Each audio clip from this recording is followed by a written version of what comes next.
আসসালামু আলাইকুম এভরিওয়ান, সবাই কেমন আছেন? আজকে মনটা তেমন ভালো না। এই যে দেখতে পাচ্ছেন আমার চুল কোথায় আসে। আজকে আমি চুল ফেলে দিব, একেবারে চুল ফেলে দিব। আমার চুল কোথায় আসে আপনাদেরকে দেখাই। দেখছেন সামনের চুলগুলো কোথায় আসে?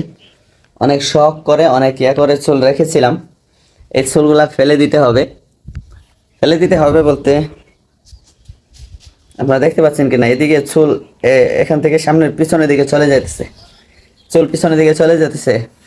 হয়তো 2-3 বছর রাখলে হয়তো আপনারা দেখতে পারবেন অর্ধেক মাথার চুল নাই। আরেকটা হচ্ছে চুল এমনিতে অনেক পাতলা, আবার চুল প্রচুর পরিমাণে ঝরে যাইতেছে আর কি। প্রতিদিন গোসলখানায় যখন যাই, গোসল শেষে যখন চুল মুছতে যায়, 20-25টা চুল পড়ে যায়। এই হচ্ছে অবস্থা, মাথার চুল পড়ে যাইতেছে। সব মিলিয়ে চুলগুলা কেটে ফেলবো, তবে কষ্ট লাগতেছে। অনেক শখ করে চুলগুলা রাখছিলাম, অনেক স্বপ্ন নিয়ে হয়তো স্বপ্নের দ্বারপ্রান্তে যাইতে পারি নাই, তবে আলহামদুলিল্লাহ সুন্নত পালন হয়েছে। যে এমন একটা সুন্নত পালন করতে পেরেছি যে সুন্নতটার প্রতি সবাই সাহস করতে পারে না চুল রাখার মতো করে। আর এটা হচ্ছে আল্লাহ রসুলের একটা পার্সোনালিটি সুন্নত, যেটা আল্লাহ রসুল সবসময় এইভাবে চুল রাখতেন। আল্লাহ রসুল সবসময় বাবরি চুল রাখতেন, সবসময় আল্লাহ রসুল বাবরি চুল রাখতেন। আজকে এই বাবরিটা কেটে ফেলবো।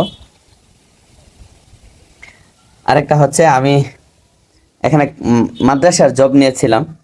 ওই মাদ্রাসার মধ্যে হয়তো কিছু সমস্যা হয়েছিল, যার কারণে আমি যাইনি, না করে দিয়েছিলাম। এখন আবার মাদ্রাসা থেকে কল করেছে, যাই মাদ্রাসা, হুজুরা কি বলে।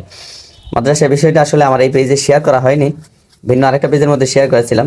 তবে ইনশাল্লাহ আজকে ভিডিওতে আমি মাদ্রাসার বিষয় সহ শেয়ার করব, সব মিলিয়ে ইনশাল্লাহ কন্টিনিউ করবেন আশা করছি। তো গাইস, মাদ্রাসার যে বিষয়টা বলেছিলাম, মাদ্রাসার মধ্যে আমি প্রাথমিক শিক্ষক হিসেবে ঢুকেছিলাম। ওইটা আলিয়া মাদ্রাসা। আলিয়া মাদ্রাসার প্রাথমিক 2টা শ্রেণীর নুরানি বিভাগের ক্লাস আমাকে দিয়েছিল। আমার যেহেতু মসজিদ আছে, ফুল টাইম দিতে পারবো না, এজন্য 2-3 ঘন্টা সময় নিয়েছিলাম, যে সকাল 9টা থেকে 12টা পর্যন্ত 3 ঘন্টা সময় দেওয়ার জন্য বলা হয়েছিল। আমিও গিয়েছিলাম, কিন্তু সমস্যাটা হচ্ছে 2টা ক্লাস। আলিয়া মাদ্রাসার 2য় শ্রেণীতে প্রায় 6টার মতো সাবজেক্ট, আর প্রথম শ্রেণীতে 2, 3, 4